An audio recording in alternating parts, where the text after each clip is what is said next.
What kind of child were you at primary school? How would you describe yourself? Shy, withdrawn, ingrown, constantly afraid of being beaten up in the schoolyard, not playing much of a role in any activities, hoping to get away from school as soon as I could. Why? Because it was... I just felt awkward and, unable to join in things. For what reason? Because... Don't know. It's just a fairly early memory of being asocial. The schoolyard, do you remember? You were standing alone, or... Yeah, actually, my memories aren't very strong until about the age of 8 or 7 or 8, something like that, and I was always being moved from school to school. I think I went to 7 or 8 different primary schools, and in each one I would always sort of wonder if I were going to make any friends, and then never did.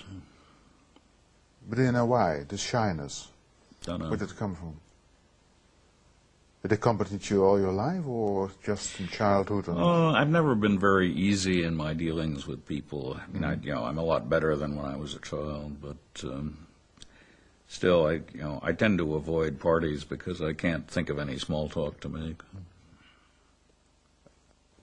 Do you remember, because if you're talking about yourself as a shy boy, escaping into schoolyards, escaping the others in the classrooms, going from school to school 7 or 8 times, you might suppose that there's somebody who reads books in the silence of his room at home.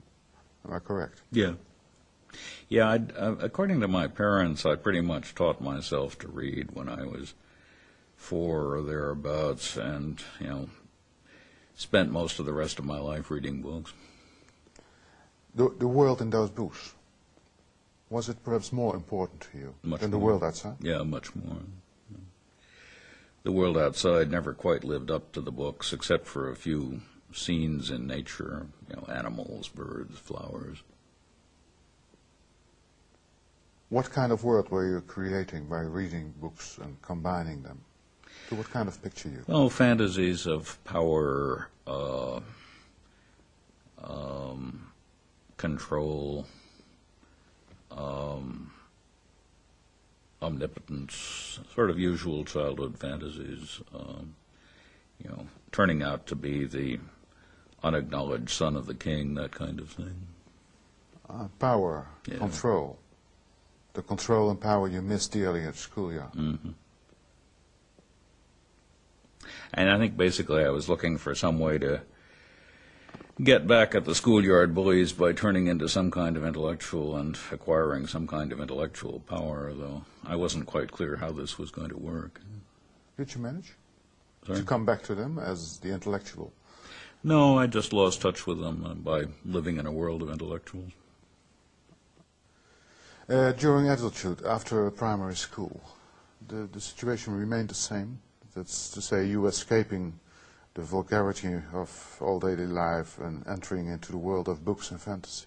Well, actually, I was very lucky because when I was 15, I went to the university, and it was a particular program in a particular university where nobody talked about anything except books. So it was, it was ideal for me, and it was the first